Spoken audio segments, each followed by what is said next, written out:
ओम बिरला के खिलाफ अदम एतमाद की गल छेड़ी तां ईवान दे विच कुछ ऐसा शोर उठिया कि उन्हें जख्मां दे उत्ते नमक ही छिड़क दिता। हुकूमत दे अरकान फौरन दफा दे विच आ गए और ओपोजिशन नूं सियासी ड्रामा करन दा इल्जाम दे दिता, जबकि ओपोजिशन का कहना सी कि पार्लीमेंट की गैर जानबदारी खत्म हो चुकी है, मलियामेट हो गई। हुकूमत हर इदारे नूं आपदे कंट्रोल दे विच लेना चाहती है। आवाम दे कोले खाण नूं रोटी नहीं हैगी, लम्मी पई पई है बेचारी सड़कां दे उत्ते आवाम, महंगाई तो तंग आई पई है, रोजगार है नहीं। इन्हां दा मिनिस्ट्री ऑफ इन्फॉर्मेशन हैगा, उन्होंने भारत दे टीवी चैनल्स ते पाबंदी ला दी कि इन्हां दे टीआरपी बंद करो, इन्नियां फेक खबरां चलांदे। छत्तीसगढ़ दे विच आउण वाला एक ऐसा स्कैंडल मुबैना तौर ते अफ्यून फार्म हाउस स्कैंडल ये उस टाइम सामने आया है ਜਦੋਂ एक फार्म हाउस के उत्ते छापा मारन दे दौरान अफ्यून और मनशियात के कारोबार नाल जुड़ियां होईयां चीज़ां सामने आईयां। एक पासे पार्लीमेंट दे विच ये चल रहा है, दूजे पासे फार्म हाउस दे विच मनशियात फड़ी जा रही है। इन्हां मनशियात फरोशां नूं भी सियासतदान ही सपोर्ट करदे पे। पार्लीमेंट दे अंदर मुसलसल हंगामा तेजी चलदी है, सियासी रहनुमा जिहड़े ने एक दूजे दे उत्ते चीकां कूकां मारदे रहिंदे है और दूसरे पासे मनशियात और सियासत दे ताल्लुकात दे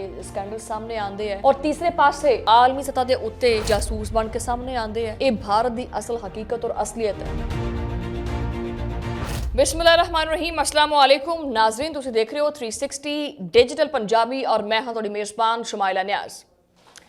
अज दा व्लॉग जनाबे वाला शुरू करो। आजकल भारत की सियासत का हाल कुछ इस तरह का है कि अगर कोई शख्स पहली बारी जिहड़ा ना वो पार्लीमेंट ऑफ इंडिया जावे तां इन्हां दी कार्रवाई अखां नाल देखे तां शायद इदां लगे कि जिवें कोई संजीदा जमहूरी इदारा ही नहीं हैगा, बल्कि कोई कठपुतलियां या एक जाली सियासी जंगी मैदान उहदी झलक नजर आती है।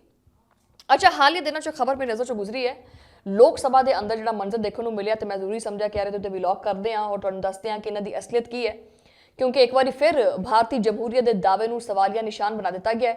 ओपोजिशन ने जो स्पीकर ओम बिरला हैगा एक बंदा उत्थे ओम बिरला के खिलाफ अदम एतमाद की गल छेड़ी तां ईवान दे विच कुछ ऐसा शोर उठिया कि मैं कहांगी कि एडिटर साहब नूं वो वीडियो कोई चीज़ मिले तो वो इत्थे लावे कि उन्हें जख्मां दे उत्ते नमक ही छिड़क दिता। हुकूमत दे अरकान फौरन दफा दे विच आ गए और ओपोजिशन नूं सियासी ड्रामा करन दा इल्जाम दे दिता, जबकि ओपोजिशन का कहना सी कि पार्लीमेंट की गैर जानबदारी खत्म हो चुकी है, मलियामेट हो गई है, मिट चुकी है, तबाह बर्बाद हो गई है। ठीक है, गैर जानबदारी खत्म हो चुकी है और हुकूमत हर इदारे नूं आपदे कंट्रोल दे विच लेना चाहती है।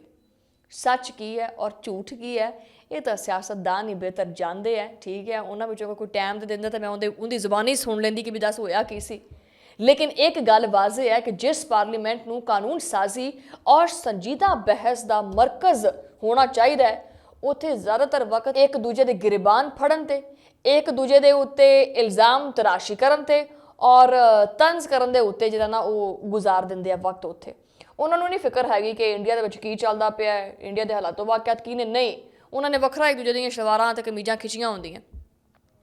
इसी हंगामा खिज माहौल दे विच एक होर दिलचस्प मंजर उस वक्त देखने को आया जो कांग्रेस के रहनुमा गौरव गोगोई, ये नाम मेरे ख्याल मैं सही लेंदी पई होवांगी, गौरव गोगोई नाम ही है उहदा, गौरव गोगोई ने हुकूमत को सख्त तनकीद का निशाना बनाया और उन्होंने बयान के उत्ते एक वजीर किरण रिजिजू है उन्होंने फौरन मैदान के उत्ते उतरना जरूरी समझा और दोनों के दरमियान कोई लफ्जी जंग शुरू हो गई, गोलाबारी शुरू हो गई, जंग ही शुरू हो गई। इत्थे तक गल पहुंच गई कि बिलाखिर भारत के वजीर दाखिला अमित शाह नूं मुदाखलत करना पई। अमित शाह ने ओपोजिशन के उत्ते ये इल्जाम लाया कि पार्लीमेंट नूं बदनाम करने की कोशिश ना करो, तुसीं पार्लीमेंट नूं बदनाम करने की कोशिश करते पे हैं और हुकूमत के खिलाफ माहौल बनाते पे हैं। दूसरे पासे ओपोजिशन का मौकफ ये सी कि असल मसाइल तो तवज्जो हटाई जा रही है। आ देखो ना, जो मैं तुहानूं पिछला व्लॉग दस्सिया है जो मोसाद वास्ते जसूसी करता पिया सी नितिन मोहन साहब, वो भी मसाइल तुहाडे सामने ने।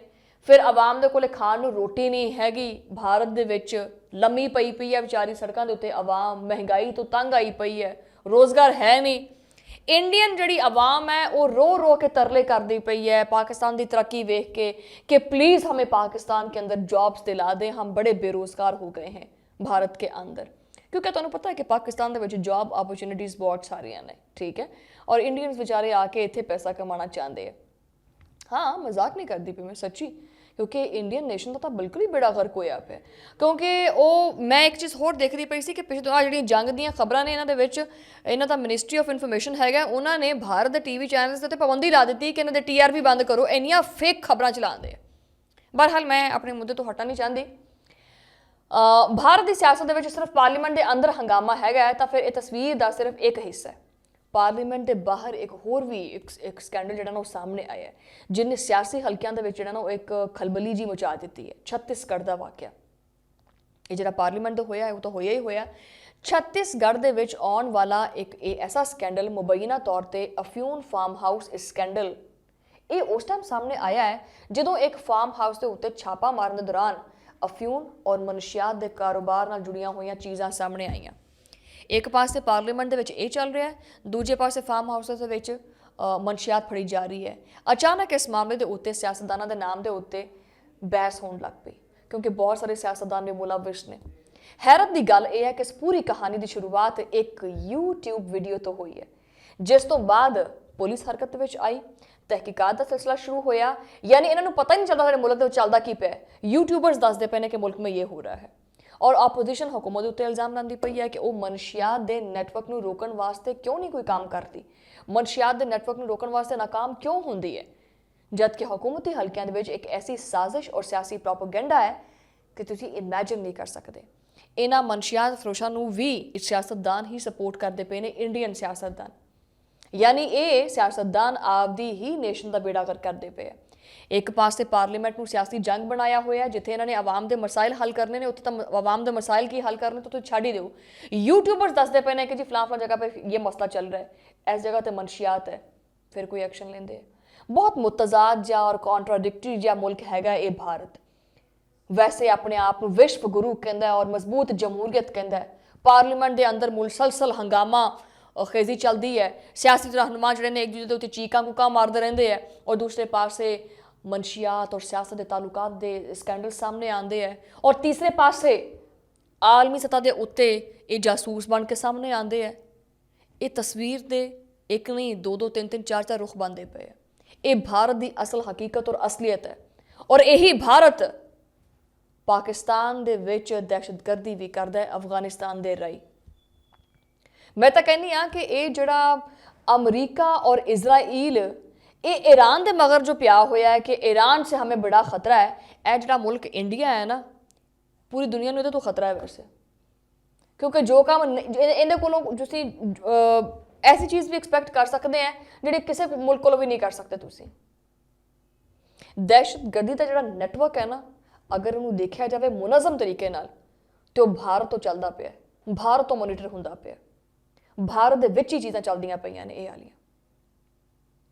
ਬਹਰਹਾਲ ਇਹ ਇਹਨਾਂ ਦੀ ਹਕੀਕਤ ਸੀ ਜੋ ਕਿ ਮੈਂ ਸੁਣਾਉਣਾ ਚਾਹੁੰਦੀ ਸੀ। ਅਗਰ ਤੁਸੀਂ ਖਲੀਜੀ ਮਮਾਲਿਕ ਦੀ ਗੱਲ ਕਰੋ ਤੇ ਉਹਨਾਂ ਦੇ ਵਿੱਚ ਤਵਾਨਾਈ ਤੇ ਜਿਹੜਾ ਬੁਹਰਾਨ ਆ ਤੁਹਾਡੇ ਸਾਹਮਣੇ ਹੀ ਹੈ। ਠੀਕ ਹੈ, ਇਹ ਮੇਰੇ ਜ਼ਿਹਨ 'ਚ ਪੁਆਇੰਟ ਆ ਗਿਆ, ਮੈਂ ਚਲੋ ਤੁਹਾਨੂੰ ਉਹ ਵੀ ਸ਼ੇਅਰ ਕਰਦੇ ਹਾਂ। ਮਾਹਿਰੀਨ ਦਾ ਇਹ ਕਹਿਣਾ ਹੈ ਕਿ ਅਗਰ ਇਹ ਸੂਰਤ ਹਾਲ ਜਿਹੜੀ ਆ ਚੱਲਦੀ ਪਈ ਹੈ ਨਾ ਸਿਸਟਮ ਦੀ ਜਾਰੀ ਰਹੀ ਤਾਂ ਭਾਰਤ ਨੂੰ ਇੰਧਨ ਔਰ ਗੈਸ ਦੀ ਸਪਲਾਈ ਵੀ ਮੁਸ਼ਕਿਲ ਹੋ ਜਾਣੀ ਹੈ, ਤੇ ਜਿਹੜੀ ਭਾਰਤ ਦੀ ਜਿਹੜੀ ਆਵਾਮ ਹੈ ਨਾ ਉਹ ਗੈਸ ਤੋਂ ਔਰ ਇੰਧਨ ਤੋਂ ਵੀ ਜਾਵੇਗੀ। ਬਾਕੀ ਤਾਂ ਬੇੜਾ ਗਰਕ ਹੈ ਹੀ ਹੈ ਉੱਥੇ। ਇੱਕ ਆਮ ਸ਼ਹਿਰੀ ਭਾਰਤ ਦਾ ਮਹਿੰਗਾਈ ਤਾਂ ਬਰਦਾਸ਼ਤ ਕਰਦਾ ਪਿਆ, ਲੇਕਿਨ ਹੁਣ ਇਹ ਜਿਹੜੀ ਸੂਰਤ ਹਾਲ ਮਸ਼ਰਕ ਵਸਤਾਂ 'ਚ ਚੱਲਦੀ ਪਈ ਹੈ ਉਹਦੇ ਕਰਕੇ ਨਾ ਇਹਨਾਂ ਨੂੰ ਗੈਸ ਮਿਲਣੀ ਹੈ ਔਰ ਨਾ ਹੀ ਕੋਈ ਤਵਾਨਾਈ ਮਿਲਣੀ ਹੈ। ਠੀਕ ਹੈ, ਇਹ ਸੂਰਤ ਹਾਲ ਨੂੰ ਇੱਕ ਵੱਡੇ ਤਨਾਜ਼ੁਰ 'ਚ ਵੇਖੀਏ ਤਾਂ ਇੱਕ ਵਾਰੀ ਫਿਰ ਪਾਰਲੀਮੈਂਟ ਦੇ ਅੰਦਰ ਸਿਆਸੀ ਲੜਾਈਆਂ ਜਾਰੀ ਨੇ ਔਰ ਦੂਸਰੇ ਪਾਸੇ ਡਰੱਗ ਔਰ ਸਿਆਸਤ ਦੇ ਤਾਲੁਕਾਤ ਦੇ ਸਕੈਂਡਲ ਸਾਹਮਣੇ ਆਉਂਦੇ ਪਏ ਆ। ਇਹ ਹੈ ਭਾਰਤ ਦਾ ਇੱਕ ਅਸਲੀ ਚਿਹਰਾ। और जो ट्विटर अकाउंट है, जो बाकी सोशल मीडिया, वो तो छड़ ही देना भरिया ही पिया। हिंदुत्व नज़रिया इस कदर बौखलाहट का शिकार है कि उत्थे आम इंसान का जीना महाल होया पिया।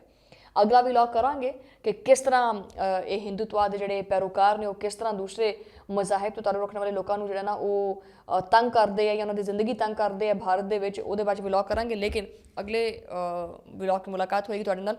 उदों लई अल्लाह ने के बाद।